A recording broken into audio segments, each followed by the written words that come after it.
The Bistro Cafe, where great food meets great views. With its family-friendly ambience, the cafe has a cozy, welcoming atmosphere with spacious seating and relaxing vibe, making it perfect for family gatherings. Family or a group of friends can enjoy the outdoors. Adults would appreciate cocktail stall and music band at night.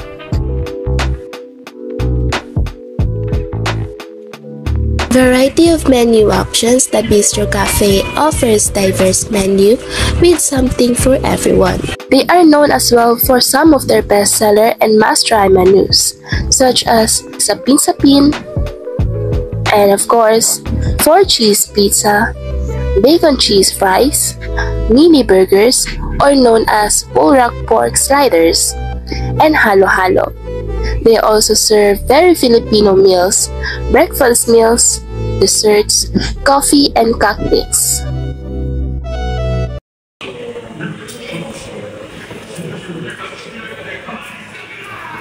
Hi guys! Welcome back to my vlog! So for today's video, nandito ako ngayon sa Antipolo sa The Bistro Cafe sa Antipolo, and nasa waiting area pa ako. Ako na lang mag-isa dito kasi sabi ko mag-wait ako sa table sa taas. Kailangan mag-wait or pumila para ma-reserve yung table mo. And while waiting, meron silang TV dito na pwede kang manood para ma-entertain ka naman habang nag-wait. And guess what? Kung ano yung naka-play. Naka-play yung episode 7 ng Squid Game Season 2 and na-spoil na ako sa half pa lang ng episode 6 until episode 7 dahil naka-play siya pagpasok ko. Kung naririnig nyo, nagpe-play ngayon yung Squid Game Season 2. At nai-spoil na po ako. Episode 2 pa lang ako ng... Umpisa pa lang ako ng episode 2. Tapos, andito na ako agad sa episode na to. Ewan ko kung anong episode to. Lahat siya nasa loob. I love this part. Kahit di ko pa napapanood yung part na ito. Ako na lang mag-isa dito, guys. Wala akong ibang kasama sa waiting area or sa waiting room. Waiting to wait. Guys, nai-spoil na ako. Wala na, na-skip ko na yung ibang episode. Napanood ko na tong ito, patay na si POP guys. Sinaksak ng lalaki kanina. Pero si Joyuri buhay pa. Ito kasi guys, sa taas ako. Ayoko kasi dito sa outdoor. Hindi ko makita yung view. So sabi ko, willing to wait. Mag-wait na lang ako ng table sa taas. Kaya ako lang mag-isa dito.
People discovered their special menu, Triple Chocolate Champorado, which later on became popular and well-known in Antipolo because of its unique creation of dome chocolate and with hot milk to melt the chocolate dough.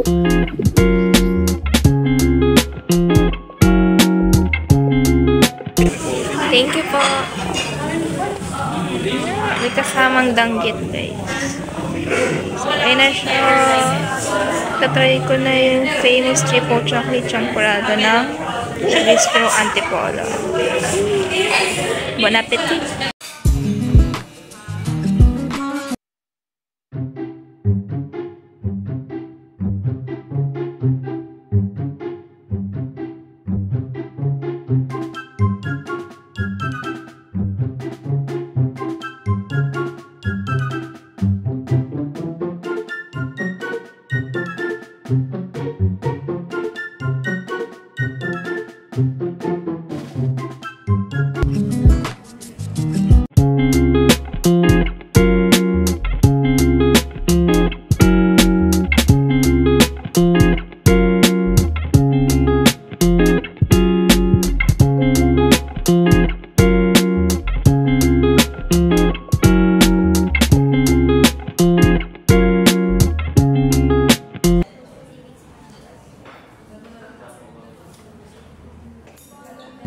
It is served with a dried fish called danggit. To eat it with champurrado by dipping it. It actually balances and complements the taste of the sweet chocolate champurrado, so it is paired with the salty taste of danggit. Apparently, may kasama talaga siyang danggit para itip sa champurrado.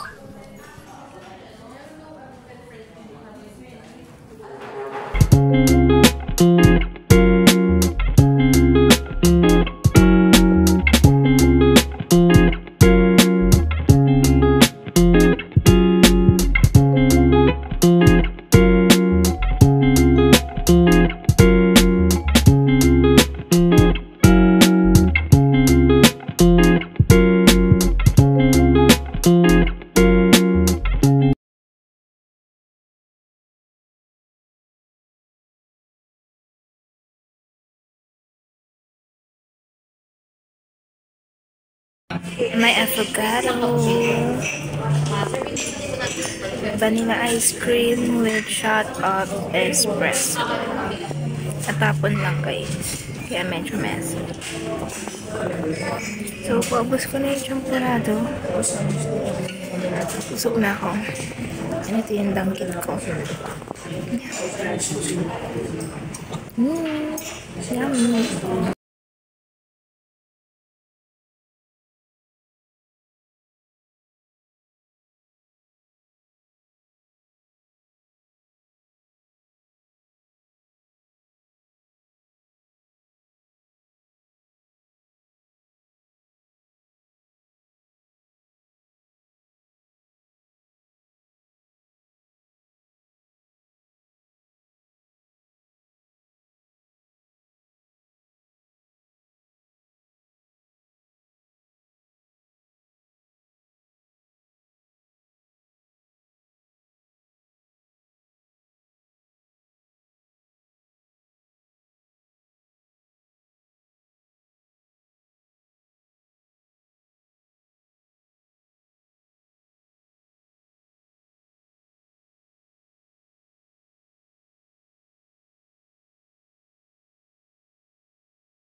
Hey guys, so lumabas na ako ng Bistro Cafe and nag-bill out na ako, and now I'm waiting for my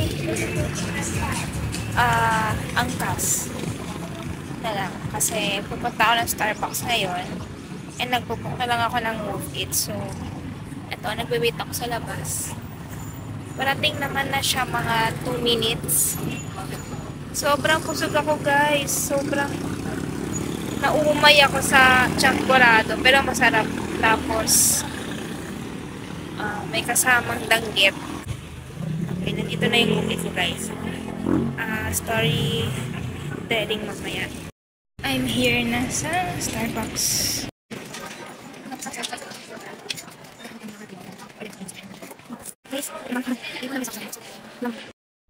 Hi guys, grabe usog ko. Bloated na naman ako. So, andito ako ngayon sa CR ng Starbucks. Nato-order na ako ng drinks kaso ang dami pang nakapila sa baba. So, siguro maya-maya lang ako order. And, naiihi na ako. Alangan na mas sumama pa kayo sa pag-ihi ko, diba? So, see you later. Hi guys, and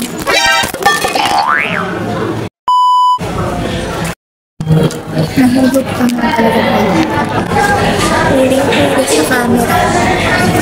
So guys, dito ako ngayon sa may dulo, sa may hagdan.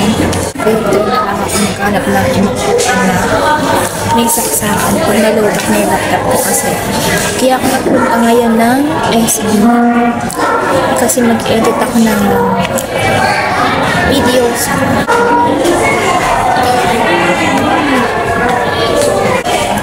So, ito na guys, na-open ko na yung laptop ko. Mag-edit lang ako ng videos. Hala, palupat na din pala siya na kailangan ko ngayon maghanap ng table or seat na may socket para para ma-charge ko na siya. So, ayun na kanina guys, yung story telling ko. Sobrang gusto ko and kanina talaga bago ako kumain ng chocolate gutom ako noon.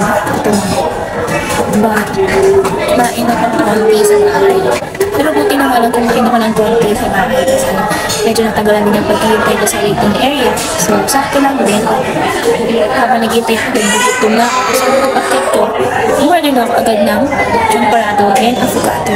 Ayun lang in-order ko. Dapat order pa ako ng french fries. Kaso sabi ko, order mo lang ako ng champorado kasi baka mamaya.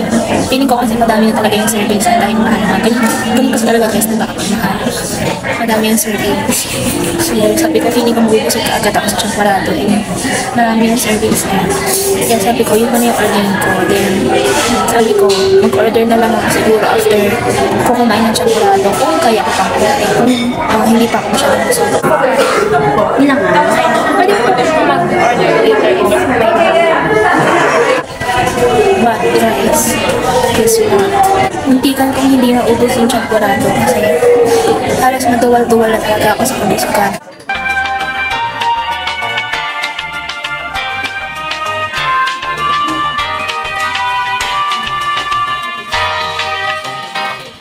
They ask you how you are, you just have to say that you're fine. And you're not really fine, but you just can't get into it because they would never understand.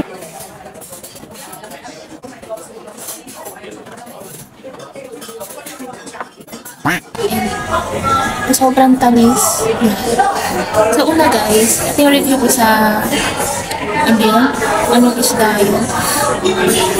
Basta may yung crispy fish. Nakalimutan ko kung ano siya. Basta ayun. And akala ko hindi ko order yun kasi dumating yung waiter. Ito lang crispy fish na yun. Hindi ko alam yung tawag guys. Nakalimutan ko. So, akala ko, sabi ko, ay, sorry po, hindi po umorder niya. Sabi ko, sa isip ko, baka hindi ko order to kasi may kasamang fish. Kasi sabi niya, kasama po yung sa champorado ko. Magkasama na daw sila. So, naalala ko po, sa TikTok na nalin po naman ng champorado review. May kasama siyang fish. So, ayun, naalala ko na pag kumain ka ng chocolate champorado sa The Bistro, may kasamang fish. So, tinry ko siya. Katulad yung sa TikTok na nakita ko. Kinain ko yung champorado and then sinabayan ko ng crispy na fish na yun. Masarap siya guys. Masarap. Sa una. Kapag hindi ka pa ganun kabusog or umay, masarap siya. But, pag tumagal na kasi guys, tapos parang feeling mo na umay ka na, tapos nabubusog ka na, nabusog ka na, nag-iiba yung lasa sa bibig mo. Parang nanguumay ka na hindi mo maintindihan yung lasa. Ano yung lasa niya sa una is, yung lasa niya sa una, pag pinagsama mo yung fish at saka yung chocolate champorado, masarap siya kasi maalat yung fish and then matamis yung champorado. So, pag pinagsama mo siya, kainin. Pinagsabay mo siya, kainin. Nagkahalo, nagpabalance yung tamis at alat. So, sa una hindi siya masyadong nakakumay. Pero pag tumagal mo, guys, talaga nag-iba yung lasa. Parang medyo weird na siya na nakakagulan. Pero nakapag, ewan ko kung ako lang yun ewan ko lang sa iba. Pero kasi ayun guys, ayun lang yung for me na nag-iba rin na sa kapag tumagal na. Yung pagkain ka na sunod-sunod. Yung alat na, tsaka yung tamis. Yung pinagsamang lasa ko lang hindi ko ma-explain, pero parang nakakatuwa na. Siguro dahil busog na rin ako at saka nakuunay na ako. So, ganun yung nalalasahan ko. Dahil busog na rin ako. Ang bilis ko mabusog. Parang, bukod sa madami ang service ang temporado, nakakabusog din ko talaga siya dahil triple chocolate rice. Diba? Sweet and maraming calories. So, nakakabusog talaga siya talaga. Mabilis kang mabubusog sa chocolate kaya mabilis ko nabusog. And dagdag mo pa yung maliit kong space sa tummy ko. Mabilis ko talaga mabusog kaya busog lang, maduwal-duwal. So, lupat na talaga yung laptop ko guys. I need to find a table na may sako. Pero mag-charge na din talaga. So, tatambay muna ako dito hanggang mamaya. Then, may order ako ng drinks. So, hindi na masyadong gusto.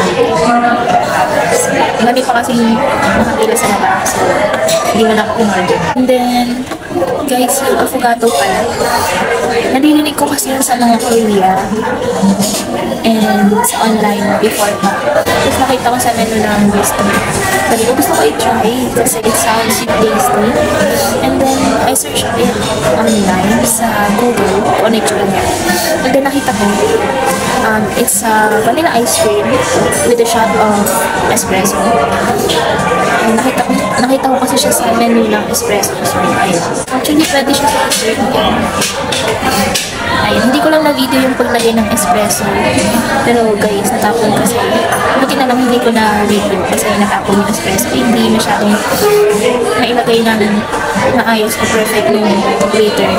Pero okay lang. Pinanasa naman yan. Masarap naman yung avocado. Ang normal lang na ice cream with coffee. Parang coffee milk float. Meron yung coffee float ng McDo.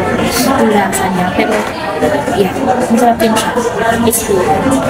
Medyo bawa siya ng umay dun sa champorado and sa fish. Hindi ko naubos yung fish guys. Kasi hindi ko talaga kaya yung lasa. Ayoko talaga, hindi ko kaya kainin. Sobrang alat. Pero kailangan ko ng suka.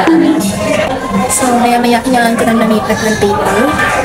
Sa table na may socket. Kasi palabat-labat siya. Pag namatay siya, tsaka ako lilipat.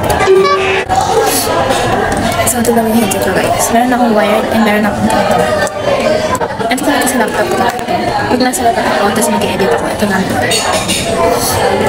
And pag sound trip naman, cellphone ko, gamit ko. I mean, kinoconnect ko sa phone ko itong headphones na ito. Ito ang gift sa akin ni ate nung birthday ko. Pasko. Pinag-isa na daw niya. Ayan, anyway, kapag birthday ko, December. Malapit sa Pasko, pag-iisa yung regalo ko ng birthday at saka Pasko. Pamasko. Christmas gift and birthday gift. Pinag-iisa na nila. Pero yung mother ko, hindi niya pinag-isa yung gift sa akin. Yung gift niya sa akin for my birthday is yung blue watch na hindi ko pa nasusuot. Nasusuotin ko kapag pumasok na ako ng school kasi collector siya. So, pattern siya sa blue uniform namin. And yung Christmas gift niya sa akin is yung wallet ko ngayon na ginagamit ko na ngayon sa kasama. Ako rin nanonood. So, ayun, si ate lang yung may isang gift sa akin na pinag-isa niya ng birthday and Christmas gift. And matibay na to. And malaki na, so hindi ko na siya nawawala. And sana hindi siya masira agad. Kasi, alam mo yung Monster na brand, guys. Mahal siya. 600 na binili ni ate. But this is 1,000 pesos in its original price. Pero nabili siya ni ate ng 600 kasi siguro sale. Alam niyo ba guys, lagi ako nawawala ng maliit na earphone or AirPods. Kasi kapag nasa biyahe ako, tumudula siya sa bulsa ko. So, ayun, nawala ko yung dalawang AirPods ko. And yung isa nasira, and then yung isa, ang bilis ng malumat, as in super, hindi ka na nagamit. Kaya, ito na yung niregalo sa akin ng ate ko. Sabi niya sa akin, sabi niya pa sa akin dito. Hindi mo na mawawala yan kasi malaki na yan. So, yeah. Hindi ko na nga ito mawawala kasi malaki na siya. Hindi na siya dudula sa bulsa ko kasi hindi ko na siya mabubulsa. Malaki siya. Actually, matagal ko lang gusto bumili ng ganyang headphone. Nakikita ko sa Shopee yung mga mura lang. Pero, thank you kay ate kasi tinanong niya ako. Ano ang gusto mong gift mo ba? Hindi wala nga ako headphone dahil nawawala akong malaki. AirPods ko. So, sabi ko lang din, sige ayun na lang headphone. Support ng headphone. Kasi sabi ko, gusto ko yung Monster na kata kasi matibay. And maganda yung quality niya. Kaya sabi ko, sige ayun na lang. Pero siya nanginina. Hindi ko na alam na Monster yung brand na mapanina. Kaya sabi ko headphones na lang. Kasi parang katulad si ate. Tsaka cool kit. Parang cool kit. Tsaka siya rin. Tsaka mas maganda siya for outfits. Gano'n. Nakaka-ano siya. Nakaka-anas. Nakaka-aesthetic. So, ang dami kong tagal guys. Mag-i-edit na lang. 1 hour later.